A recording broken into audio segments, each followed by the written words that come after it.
So I got on my grind looking for a job, and I ended up working at the IRS.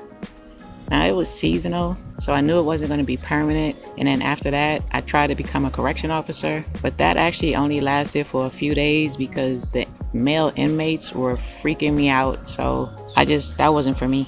So lo and behold, I went Navy Reserve, and that was okay, but it wasn't even close to being enough. But I needed to get back full-time active duty if I wanted to get myself together. And for the most part, it's all about who you know sometimes. So I was hooked up with orders to do funeral honors in Jersey, and it was actually my honor to do that. Plus, I was back on active duty, so I knew things were about to change for the better. I knew it. So once I went back active, I decided I was going to trade my old car in and buy a brand new car. It was an exciting day, actually. I actually drove that car off the showroom. It was an Acura RSX, I think. It was like a little sports car. But I drove it off the showroom, and I was really excited about that. That was my very first brand new car. I've had cars before, but they were all just new to me. So that was my very first brand new car with 0 miles on it. So I can't explain how excited I was, because that just was a milestone for me. So that day was so exciting to me. Except I went to bed that night. I had no idea that my husband at the time had taken the car, and he woke me up out of my sleep, and he was nervous, and then he told me he crashed my car. The first day that I bought my brand new car, I only drove that car one time, and that was from the dealership to the house, and parked it. And he didn't total the car or anything, but he dented up my brand new car that I had just bought. And like I said, that was a milestone for me to be able to buy a brand new car. So that bummed me out big time. And the thing about that is, that's not the first car that was damaged.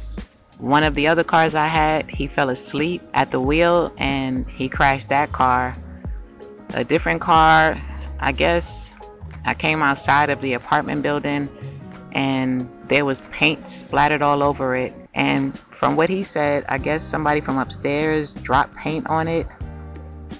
I always had the suspicion that maybe some female was mad at him and threw something all over the car, but when he crashed my brand new car, that was the third car with damage. So, I mean, I'll just leave that there, because I'm just glad I'm over that. I'm just so glad that I got through that. Now, I won't lie, I was hot. I was so pissed off. Pissed off is an understatement that he crashed that car. But like I said, I got over it, and the relationship just kept getting worse and worse. You know, we both drank a lot, to be transparent.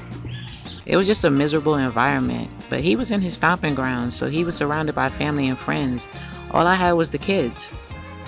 Anybody that I knew was in New York, and that was about a 2-hour drive. So I decided to take a trip to Atlanta, since a former friend of mine, she lived in Atlanta, and I absolutely loved it out there. And then she convinced me to move down there, and that was it. That was the plan. I knew where I was headed, so the planning began. So we got into a huge fight one day, and remember when I said we got into that altercation when I was hitting the stomach with the 3-liter bottle of soda, and I had to lie to my doctor and say that I fell down the stairs? Well, we got into an altercation one day, and down the stairs I went. Words are powerful, guys, so be careful what you say. You know how when we all want to get out of work and we start making up those excuses? Try your best to be careful about that before those things come true. But I don't know how I made it to work, but I know by the time I made it to work, my left foot was like purple and blue, and I had to hop on one leg to get inside the building. When I got in that building, my chief was pissed, because I guess, you know, my eyes were swollen. I was crying the whole ride from Philly to Jersey, and that was about an hour drive. So my eyes were swollen, and he asked me what happened, and I said nothing, and he said, oh, absolutely not. So he gave me a chair and he sat me down, and he wanted to talk about it. So I had to tell him what happened, and he was pissed. And once again, I received a threat that they were going to press charges on him for destruction of government property. I had to beg my chief. I had to beg him to please not press charges. And it's not like he wasn't going to be able to come on base or anything, because I don't even remember him coming on base before, but they were going to arrest him. And I don't know, naive is an understatement, so I can't even call it me being naive. But they wound up calling an ambulance, and then my master chief, he went with me to the ER, and he was on the phone with the JAG. The JAG in the military is like the military lawyer, and they were serious. They wanted to press charges on him, and I had to beg and beg and beg. But I ended up on crutches. And when I got home, he looked shocked. He was in shock. When I got out the car and I had to grab the crutches to get out the car, my left foot was the one that was injured, so I was still able to drive. And he looked shocked.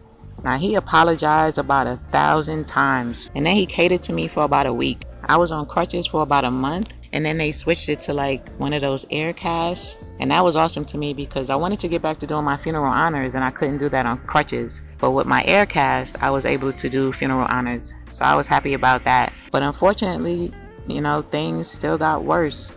And now infidelity came into the picture. When some random lady knocked at our door, she had 2 bags of food telling me that it was for him and his kids. Pause for a minute. Let me run that back. Some random lady knocked at our door with food telling me that it was for him and his kids. And she was nonchalant about it. It's like she gave me the food, and as I'm taking the food, she said, "This is for him and his kids." I was in a state of shock. I was just staring at her. I was just frozen in a state of shock. I could tell you guys right now, all praises to the Most High, because the Most High saved me from going to jail that day by keeping me in shock, by keeping my feet cemented to that ground, especially because this is when I was low vibrational. And to do something as bold as come to my door and give me food for my then husband and my children that I brought into this world, I was in a state of shock. Now ask yourself something. What would you have done? Don't even answer that, because I could just imagine right now what half of those answers are. I can just imagine. I literally just closed the door. I shocked myself. I think I was in such shock. I think the Most High just froze me and kept me that way for my own safety, because I felt like I couldn't move. I walked into the kitchen, I threw the 2 bags in the trash, and I just sat down at the kitchen table with my mouth dropped to the floor. I was in shock that that even happened. But that was it. In that moment, that was it. I was done. I was done showing any respect to that marriage. I was done showing any respect to him. I was over it. I was over all of it. That was just my breaking point. That was just it. So much had happened between the car crashing, between this and that, and the loss of jobs, and me being on crutches, and us moving back and forth in and out of his parents' house, and our quality of living. That was it. That was it. That was the breaking point. So I went to the store that day, and I started getting empty boxes, and I started packing them one by one. And lo and behold, we got into another argument over the woman coming to the house. And that was it. I asked him to move out. I asked him to just move out. And it was in the evening time, so he just called his parents, and they pulled up to pick him up. And he threw all his things in some trash bags, and he took his trash bags and threw it in their truck, and they drove off. Now, I'll be fair about it, because he did come over on trash days to like make sure that the trash went out to the curb, you know, because I don't do trash. That's just something that I refuse to do. I have no idea why, but I just refuse to take out trash like anywhere. I would have to live by myself for me to take trash out. If I live with any male, I'm just never taking the trash out. That could be right, wrong. That's just one of my things. I just don't do trash. So he decided to come back and forth, you know, to take the trash out. You know, sometimes he would hang out with the kids and spend time with them. And of course, have intimate moments with me. Yeah, I know. I know. But he was still my husband, you know, and I actually still loved him. I know whoever's watching this is probably rolling their eyes right now, and that's fine, you know. I just have to be honest about, I guess, the level of love or commitment that I had. It wasn't about the sex. And those of you out there who are married, you know that you don't marry somebody for sex. So sex was the last thing that it was about. It was about love. The love for me was real. Now, as I said in one of those other videos, I can't speak if it was reciprocated. I can only speak on my part. Was I obsessed with him? No. But when I love hard. And I don't walk away from something unless, we've exhausted all resources to try to make it work. The kids were still young and I still loved him and I had hope. Now, it may have been false hope, but I had hope nonetheless. I just had hope. And to be honest, in the back of my mind, I really felt like if we could get out of Philly, we could save the marriage. If we could just leave, if we could just go, maybe things could reset. And like I said, maybe that was false hope, but I had hope. But eventually we started growing apart. He was staying at his parents' house and I was staying in the apartment. And it's like the whole marriage just almost didn't exist anymore. So the lady who raised me, I used to talk to her about what was going on all the time. And she told me, you know what? You should just leave. The first chance you get, just go. Make a plan and just get out of there because he's never going to change. And so I started packing faster because at one point I actually moved out and he had the twins with him at his parents' house. And I took my oldest son to New York because he was treated differently in Philly. And that's something that has always bothered him. Even as an adult, he expressed to me that it was very obvious to him that he was treated differently. So I took him where they treated him well, which was with the family that I grew up with. Like I said again, they did treat him well, so I didn't have a problem taking him out there. So at that point, he was living his life and I was living my life. It felt like the love was gone. So I knew it was time to make arrangements to have the Navy come get my household goods and just take them to Georgia. It was time to start over. It was just time. He said he didn't want to move, so I made the arrangements. But I honestly don't think he believed me, to be honest, until the truck showed up and they started moving everything out.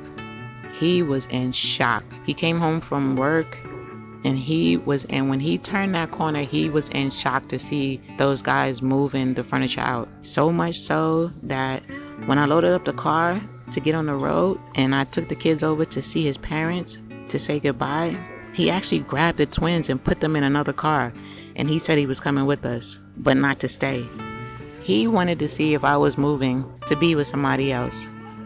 And the fact of the matter was I was not. So I was like, fine. So we got on the road and he was driving behind me and it was off to Atlanta. It was time to start over. So listen, guys, as I said, it's easy to have an opinion on someone like me who you really try your best to make things work, and even to the point to where people may see it as you're obsessed with someone. I don't see it as an obsession. I see it as you trying really hard to make something as serious as a marriage work. But don't be like me, please. Don't be like me and do it to your detriment and to the detriment of your family. Please don't. I know when it comes to love, we try our best to give it our all, but it has to be reciprocated. And we cannot just drag ourselves down in order for it to be reciprocated. We cannot have false hope. And I know how it feels. So I am not pointing any fingers. I know how it feels to have hope. I know how it feels to even have false hope. It makes you look obsessed. It makes you look crazy. But that doesn't make me crazy at all. And it doesn't make me obsessed. I was serious about my marriage. I was serious about the commitment. I was serious about if things happen, then we work through it. We did take a vow for better or worse. But if I would have stayed in that marriage, I would have lost my mind. I would have literally lost my mind. I would have just failed myself. And I got out in the nick of time. And I actually didn't divorce him just yet, but I had to get out that environment. I couldn't stay where I was staying. I was not happy in Philadelphia at all.